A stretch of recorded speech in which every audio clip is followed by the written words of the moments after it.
30,198 मरीज ठीक हुए। 24 घंटे में 308 मरीजों की मौत।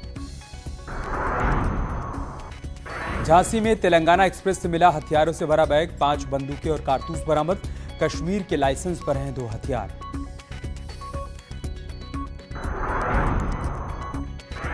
उत्तराखंड में 2 घंटे के भीतर महसूस किए गए भूकंप के 2 झटके। पहला चमोली में 4.6 तीव्रता का रहा, दूसरा पिथौरागढ़ में 2.4 तीव्रता का रहा। दिल्ली एनसीआर में भारी बारिश से कई इलाकों में जल भराव। उत्तराखंड में बारिश का अलर्ट जारी। इस न्यूज हेडलाइन के प्रायोजक SGRR university Dehradun, quest for excellence.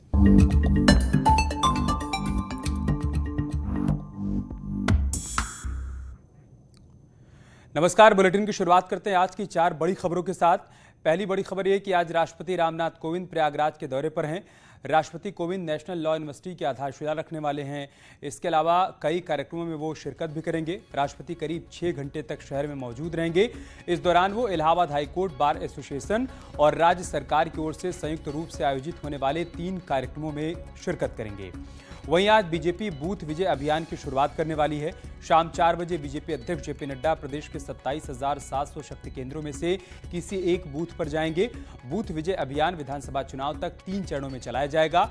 इसके साथ ही 2022 में होने वाले विधानसभा चुनाव से पहले सीएम योगी सभी जिलों की जमीनी हकीकत को जानेंगे। सीएम योगी सभी 75 जिलों का दौरा करेंगे। अगले हफ्ते से सीएम योगी सभी जिलों का ताबड़तोड़ दौरा करने वाले हैं। और कांग्रेस महासचिव प्रियंका गांधी के यूपी दौरे का आज तीसरा दिन है। प्रियंका गांधी लखनऊ में पार्टी नेताओं के साथ बैठक कर मिशन 2022 की रणनीति पर चर्चा करेंगी।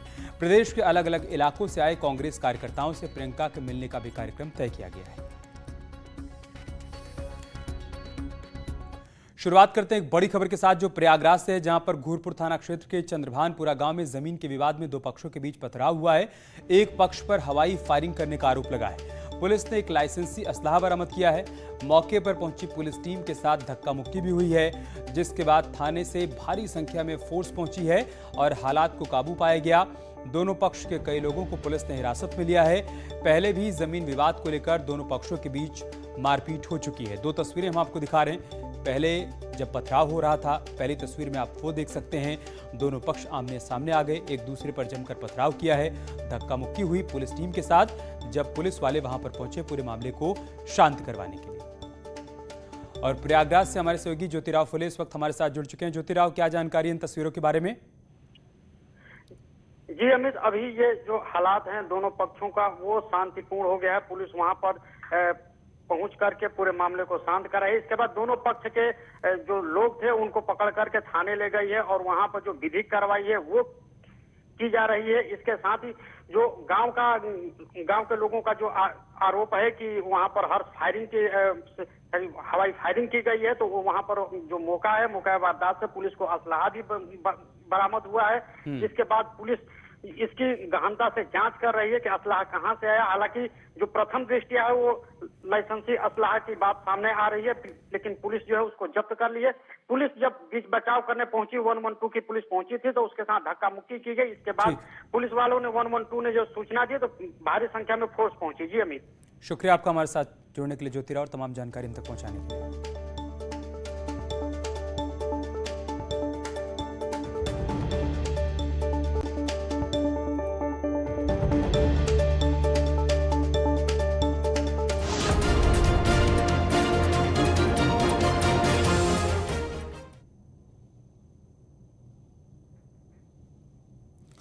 मिशन 2022 में जुटी बीजेपी आज से बूथ विजय अभियान की शुरुआत करने वाली है।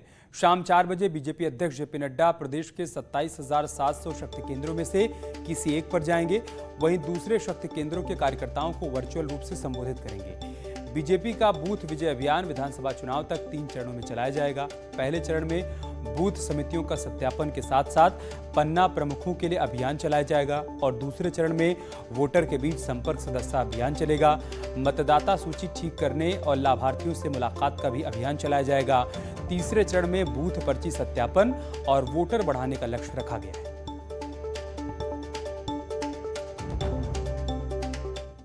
देखिए, भारतीय जनता पार्टी आज अकेली पार्टी है जिसके हर बूथ पर मजबूत और समर्पित कार्यकर्ता हैं, और निश्चित तौर से जिसके पार्टी के कार्यकर्ता बूथ तक मजबूती के साथ काम करने वाले हों, उसी पार्टी के लोग जो है वो बूथ विजय अभियान चला सकते हैं। और इसलिए भारतीय जनता पार्टी वो चला रही है और उत्तर प्रदेश के चुनाव में फिर से एक बार शानदार विजय हासिल करेगी। और लखनऊ से हमारे सहयोगी अनामिका इस वक्त हमारे साथ लाइव जुड़ चुकी हैं। अनामिका, बीजेपी के बारे में कहा जाता है कि बीजेपी चुनाव आने पर चुनाव की तैयारी नहीं करती है, बल्कि एक चुनाव खत्म होता है तो दूसरे चुनाव की तैयारी में जुट जाती है। और 2022 विधानसभा चुनाव को लेकर भी बीजेपी लंबे समय से तैयारी कर रही है, लेकिन आज के इस बूथ विजय अभियान के बाद किस तरीके से उस अभियान को और गति मिलेगी, उन तैयारियों को और गति मिलेगी, वो समझाइए। देखिए अमित, वैसे भी जितना बड़ा स्ट्रक्चर संगठन बीजेपी के पास है, शायद उतना बड़ा संगठन बहुत ही छोटे स्तर पर भी किसी पार्टी के पास नहीं है। और यही वजह है कि पार्टी कहती है कि हम पूरे साल चुनाव लड़ रहे होते हैं। जब सरकार हमारी बन भी जाती है उसके बाद भी हम चुनाव लड़ने की तैयारी ही कर रहे होते हैं, और यही यहाँ पर देखने को भी मिल रहा है। बूथ विजय अभियान ऐसा पहली बार नहीं है कि जब बूथ विजय करने के लिए पार्टी ने कोई बड़ा कार्यक्रम रखा हो। आपको 17 का चुनाव याद होगा, इसके पहले के चुनाव याद होंगे। बूथ स्तर तक पार्टी को विजयी बनाने के लिए इस तरीके के कार्यक्रम किए जाते हैं।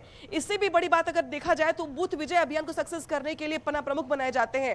पन्ना प्रमुख क्या होते हैं? पन्ना प्रमुख वो होते हैं जो अपने ही इलाके में ये तय करते हैं कि मेरे इलाके में ऐसे कितने लोग हैं जिनको सरकारी योजनाओं का लाभ मिला हुआ है।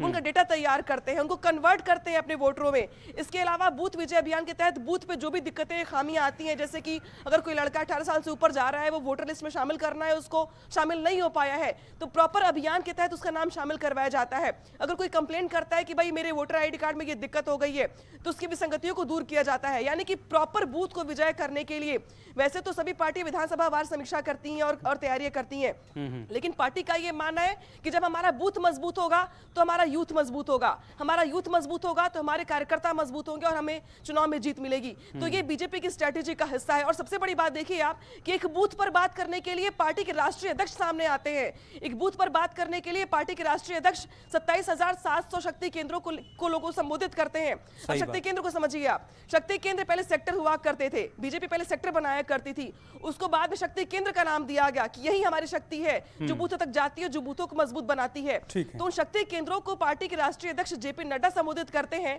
और उसके लिए प्रदेश के दिग्गज नेताओं की ड्यूटी लगाई जाती है। तो ये बहुत बड़ी बात है, कम से कम बीजेपी की चुनावी तैयारियों को लेकर के, जहां पे पार्टी जमीन से लेकर के आसमान तक काम करती है। बहुत शुक्रिया अनामिका आपका हमारे साथ जुड़ने के लिए, विस्तार से तमाम जानकारी तक पहुंचाने के लिए। इधर कांग्रेस महासचिव प्रियंका गांधी उत्तर प्रदेश के दौरे पर हैं। आज प्रियंका गांधी के लखनऊ दौरे का तीसरा दिन है। आज भी प्रियंका गांधी पार्टी नेताओं के साथ बैठक कर मिशन 2022 की रणनीति पर चर्चा करने वाली हैं। प्रदेश के अलग अलग इलाकों से आए कांग्रेस कार्यकर्ताओं से प्रियंका के मुलाकात का भी कार्यक्रम है। कोशिश यही की जा रही है कि दो तरफा संवाद किया जाए। एक तो कार्यकर्ताओं को मंत्र दिया जा सके जिसके माध्यम से 2022 की तैयारियों में वो जुट पाएं, और दूसरी तरफ उनके मन में क्या चल रहा है, जिस इलाके से वो आए हैं वहां पर समस्याएं क्या हैं, सरकार के खिलाफ गुस्सा किस तरीके से है, किन किन बातों को मुद्दा बनाया जा सकता है। इन्हीं तमाम मसलों को लेकर प्रियंका गांधी मैराथन बैठक कर रही हैं। पार्टी कार्यकर्ताओं से, पदाधिकारियों से बातचीत कर रही हैं और आज उनके यूपी दौरे का तीसरा दिन है। आज भी पार्टी कार्यकर्ताओं के साथ वो मैराथन मंथन करने वाली है। महासचिव और उत्तर प्रदेश प्रभारी प्रियंका गांधी के दौरे का आज तीसरा दिन है, जिसके मद्देनजर आप देख सकते हैं कि इस वक्त कांग्रेस महासचिव और उत्तर प्रदेश प्रभारी प्रियंका गांधी अपने राजधानी लखनऊ स्थित कॉल कोठी से अब कांग्रेस मुख्यालय के लिए निकल रही हैं, जहां पर पहुंचकर प्रियंका गांधी आज भी एक के बाद एक कई अहम बैठक करेंगी। आप देख सकते हैं कि इस वक्त प्रियंका गांधी का काफिला जो है वो कॉल कोठी से कांग्रेस मुख्यालय के लिए रवाना हो चुका है। इस दौरान प्रियंका गांधी कांग्रेस मुख्यालय पर सबसे पहले पश्चिमांचल जोन की समीक्षा करेंगी और फिर बरेली मुरादाबाद जोन की समीक्षा करते हुए आने वाले चुनाव में कांग्रेस की विशेष रणनीति तैयारी करेंगी। इस दौरान प्रियंका गांधी दोपहर में व्यापारियों के साथ भी एक अहम बैठक करेंगी और इस दौरान व्यापारियों की समस्याओं को सुनकर आने वाले चुनाव में उसको उठाने का भी उन्हें आश्वासन देंगी। प्रियंका गांधी आज की बैठकों के बाद रायबरेली और अमेठी भी जा सकती हैं,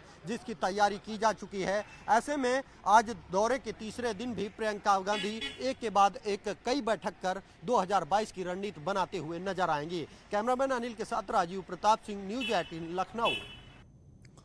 और एक बड़ी खबर झांसी से आ रही, जहां पर ट्रेन से हथियार मिले हैं। ट्रेन से हथियारों से भरा एक बैग बरामद किया गया है और बैग से 5 बंदूकें और कारतूस बरामद हुई हैं।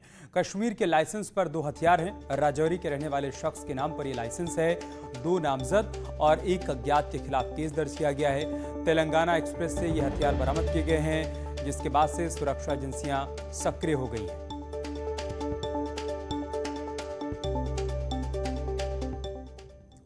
मथुरा में कोसीकला इलाके में पुलिस ने एनकाउंटर के बाद 3 हथियार तस्करों को गिरफ्तार किया। पकड़े गए तस्करों के कब्जे से 4 पिस्टल और 32 कारतूस जब्त किए गए हैं। तस्करों ने पूछताछ में बताया है कि मध्य प्रदेश से हथियार लाते हैं और एनसीआर क्षेत्र में महंगे दामों पर इसे सप्लाई किया करते हैं। इस गैंग के लीडर अरशद और तैयब हैं, जिनकी गिरफ्तारी के लिए छापेमारी अभियान चलाया जा रहा है। एक पूरा नेटवर्क है जो कि मध्य प्रदेश से एक स्पेसिफिक जगह से हथियार लाता है। ये बीच के मिडिलमैन की तरह यूज़ होते हैं, फिर आगे अपराधियों को ये बेचे जा रहे हैं। उसके बारे में बड़ी महत्वपूर्ण जानकारियां प्राप्त हुई हैं, उनके ऊपर भी हमारी टीम काम कर रही है। देवरिया के साइबर क्राइम सेल और कोतवाली पुलिस ने फर्जी दस्तावेज बनाने वाले गैंग का खुलासा करते हुए 2 बदमाशों को गिरफ्तार कर जेल भेज दिया है। जिला मुख्यालय के राधिका कंप्यूटर पर यह गोरखधंधा कई महीनों से चल रहा था। साइबर क्राइम पुलिस को एक फर्जी आधार कार्ड हाथ लगा है, जिसके बाद वो जांच करते करते मुख्य अभियुक्त तक पहुंच पाई है। यहां पर काम कर रहे मनीष कश्यप और रवि गुप्ता को गिरफ्तार किया गया है।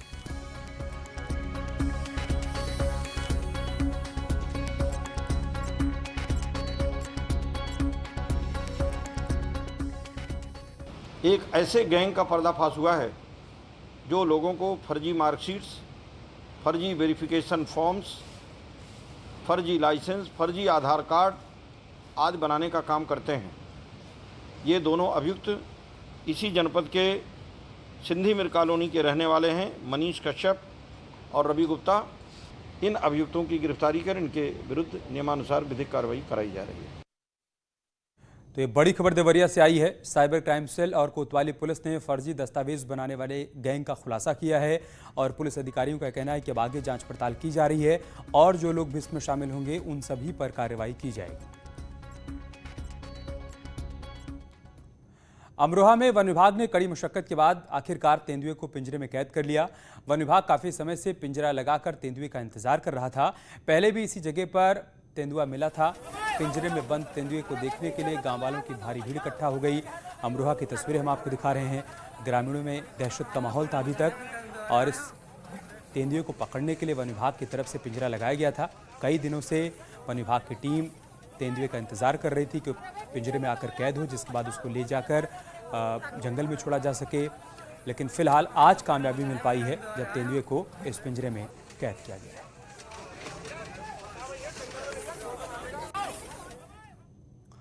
महाराजगंज में महिला थाना परिसर में बताया जा रहा है कि 2 महिलाएं भिड़ गई हैं। एक दूसरे से जमकर उन्होंने मारपीट की है। एसएसपी जवान की प्रेमिका और पत्नी है दोनों महिलाएं। लिव इन में रहने के बाद दरोगा ने लड़की को छोड़ दिया था। एसएसबी दरोगा की शिकायत के बाद पत्नी ने मारपीट की है। महिला थाना गेट का ये पूरा मामला है। महाराजगंज में तैनात एसएसबी का दरोगा। मारपीट की तस्वीरें महाराजगंज से ही सामने आई हैं। देखिए आप यहाँ पर महिला थाना परिसर में ही दोनों महिलाएं भिड़ गई हैं। एक दूसरे से जमकर उन्होंने मारपीट की है। बताया जा रहा है कि एसएसबी जवान की प्रेमिका और पत्नी के बीच ये मारपीट हुई है। लिव इन में रहने के बाद दरोगा ने लड़की को छोड़ दिया था। एसएसबी दरोगा की शिकायत के बाद पत्नी ने मारपीट की है। महिला थाना गेट का पूरा मामला है। महाराजगंज में बताया जा रहा है कि एसएसबी का दरोगा तैनात है। यार रुक रहे हैं छोटे से ब्रेक के लिए, जल्द लौटेंगे कुछ और खबरों के साथ।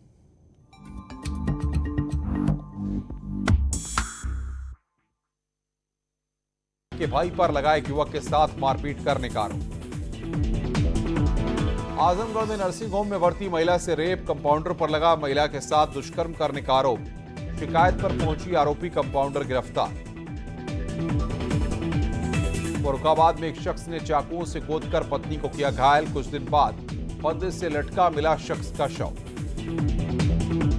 आजमगढ़ में खेत में मिला एक युवक का शव। फोन आने के बाद घर से निकाला था मृतक।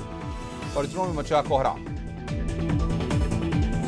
अयोध्या में एसएसपी शैलेश पांडे ने अस्थायी पुलिस चौकी का किया उद्घाटन। कड़े सुरक्षा इंतजाम का भी दिलाया भरोसा। गाजियाबाद पुलिस को बड़ी कामयाबी, सोशल साइट पर पुरानी गाड़ी बेचने का झांसा देने वाले गिरोह का किया खुलासा, 5 लोग गिरफ्तार। बुलंदशहर में अंतर्राज्यीय वाहन चोर गिरोह का खुलासा, 2 लोगों को पुलिस ने किया गिरफ्तार, कब्जे से 11 बाइक बरामद। मेरठ पुलिस ने 3 असलाह तस्करों को किया गिरफ्तार, गिरोह में एक महिला भी शामिल, ऑन हथियार सप्लाई का करते थे काम। अंतिम के विघ्नहर्ता सॉन्ग में सलमान खान के 6 पैक एप्स का तूफान, फैंस ने की तारीफ। टाइगर श्रॉफ ने फुटबॉल मैच में प्रोड्यूसर को हराया, बोले मेरी हैट्रिक से वो खुश नहीं होंगे। माधुरी दीक्षित ने जैकलिन फर्नांडिस और यामी गौतम संग किया डांस, खूबसूरत वीडियो वायरल।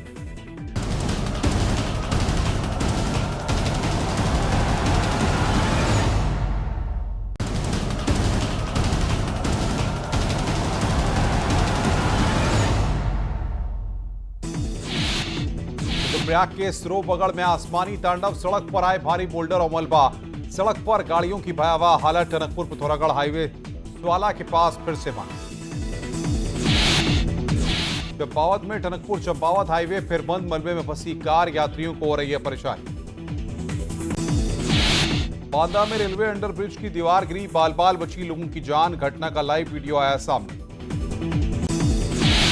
आगरा में चलती ट्रेन पर कुछ आवारा बच्चों ने किया पथराव, ट्रेन के इंजन के शीशे टूटे, आरपीएफ जवानों ने कुछ बच्चों को हिरासत में लिया।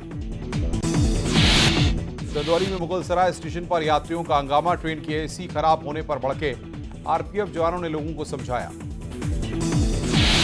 कल से शुरू होगा बीजेपी का बूथ विजय अभियान, पार्टी अध्यक्ष जेपी नड्डा 27,700 शक्ति केंद्रों से करेंगे संवाद, चुनाव तक 3 चरणों में चलेगा अभियान।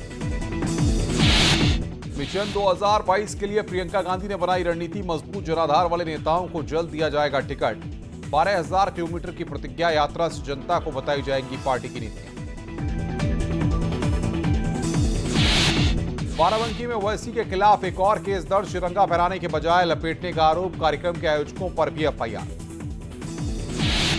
बाराबंकी में ओवैसी के खिलाफ केस दर्ज, मामले में एआईएमआईएम के प्रदेश अध्यक्ष शौकत अली ने केस को पूरी तरह बताया झूठा, कानूनी तौर पर जवाब देने की कही बात। आम आदमी पार्टी के संजय सिंह का बड़ा आरोप, बच्चों के वेंटिलेटर खरीद में लगाया घोटाले का आरोप। 8 लाख का वेंटिलेटर 22 लाख में खरीदा गया, आरोपों पर लोकायुक्त ने जवाब मांगा। इरफान सोलंकी के नमाज अता करने के लिए कक्ष की मांग को लेकर उन्हीं के वरिष्ठ नेता ने उठाए हैं सवाल का, धार्मिक मुद्दा उठाकर पब्लिसिटी पाना चाहते हैं सोलंकी। सीएम पुष्कर धामी ने आज रुड़की और हरिद्वार का किया दौरा, 58 करोड़ की योजनाओं का शिलान्यास और लोकार्पण किया। पतंजलि योगपीठ में रामदेव से की मुलाकात, योग गुरु ने बताया अब तक के बेस्ट सीएम। राज्य में समय से पहले चुनाव की बड़ी चर्चा, अक्टूबर या नवंबर में चुनाव को लेकर कांग्रेस ने बीजेपी को ललकारा, राज्य सरकार बोली समय पर होंगे चुनाव, नहीं कोई जल्दी। कैबिनेट मंत्री हरक सिंह रावत का बड़ा ऐलान, 2022 में चुनाव नहीं लड़ने की घोषणा, आप पार्टी को बता दी इच्छा, अब इलेक्शन की इच्छा नहीं। 4 धाम यात्रा को लेकर फिर हाईकोर्ट पहुंची राज्य सरकार, कोर्ट ने तुरंत सुनवाई से किया इंकार, 15 या 16 सितंबर को सुनवाई के बाद हो सकता है बड़ा फैसला। ऑस्ट्रेलियाई रक्षा मंत्री से बातचीत के बाद बोले राजनाथ, हम मजबूत आपसी साझेदारी को प्रतिबद्ध। दिग्विजय सिंह ने तालिबान से की आरएसएस की तुलना, कहा महिलाओं को लेकर एक जैसी है दोनों की विचारधारा। राहुल गांधी पर बीजेपी का पलटवार, कहा कांग्रेस के ही समय कश्मीरी पंडितों पर हुआ था अत्याचार। सीएम ममता बनर्जी ने नामांकन किया दाखिल, कार्यकर्ताओं ने लगाए खेला होवे के नारे। मुख्यमंत्री के खिलाफ चुनावी मैदान में उतरी बीजेपी उम्मीदवार प्रियंका टिब्रेवाल, बोली मैं भवानीपुर में पैदा हुई हूं, ममता नहीं। उत्तर प्रदेश में समाजवादी पार्टी का ऐलान, 20 सितंबर को रायबरेली के ऊंचाहार में लगेगी फूलन देवी की प्रतिमा। शाही इमाम हबीबुर रहमान सानी लुधियानवी का निधन, सीएम अमरिंदर सिंह ने जताया शोक। पंजाब सरकार का फरमान, पंजाब में सरकारी कर्मचारियों को 15 सितंबर तक लगवाना होगा कोरोना टीका, नहीं तो भेजे जाएंगे छुट्टी पर। देश में पिछले 24 घंटों में कोरोना के 34,973 नए केस, 260 लोगों की गई जान। केरल में कोरोना के 25,010 नए मामले, पिछले 24 घंटे में 177 संक्रमितों की मौत। महाराष्ट्र में कोरोना के 4,154 नए केस, पिछले 24 घंटे में 44 मौतें। गणेश उत्सव के मद्देनजर मुंबई में आज से धारा 100। इस न्यूज हेडलाइंस के प्रायोजक पेट सफा आयुर्वेदिक जून, पेट सफा हर रोग दफा।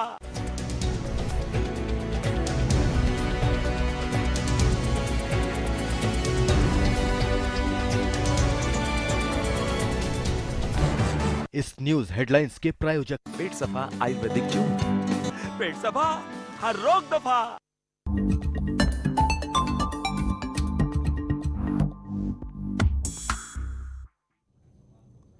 बड़ी खबर प्रयागराज से। राष्ट्रपति रामनाथ कोविंद प्रयागराज पहुंच गए हैं। बमरौली एयरपोर्ट पर राष्ट्रपति का स्वागत हुआ है। राज्यपाल और सीएम योगी ने उनका स्वागत किया है। सर्किट हाउस के लिए रवाना हो गए हैं राष्ट्रपति। बड़ी खबर हम आपको प्रयागराज से बता रहे हैं। एक दिन के दौरे पर प्रयागराज पहुंचे हैं राष्ट्रपति रामनाथ कोविंद। एयरपोर्ट पर उनका स्वागत किया गया। तस्वीरों में आप देख सकते हैं बमरौली एयरपोर्ट पर जब राष्ट्रपति रामनाथ कोविंद पहुंचे तब उस वक्त वहां पर सीएम योगी आदित्यनाथ, राज्यपाल आनंदीबेन पटेल, साथ ही डिप्टी सीएम केशव प्रसाद मौर्य सभी मौजूद थे। महामहिम का वेलकम किया गया और यहां से उनका काफिला सर्किट हाउस के लिए रवाना हो गया है। आज 3 कार्यक्रमों में मुख्यतः राष्ट्रपति को शामिल होना है। फिलहाल वो सर्किट हाउस जा रहे हैं। इसके बाद इलाहाबाद हाईकोर्ट जाएंगे। वहां पर कार्यक्रम का आयोजन किया गया है। मल्टी लेवल पार्किंग का शिलान्यास करना है।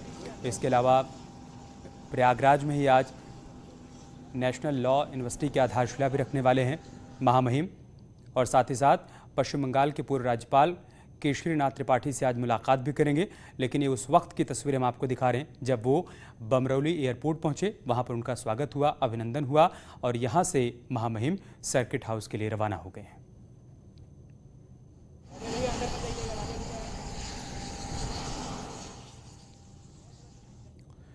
और इस बीच एक बड़ी खबर आ रही है। यूपी में बड़ा प्रशासनिक फेरबदल हुआ है। बड़ी संख्या में पीसीएस अधिकारियों का तबादला हुआ है।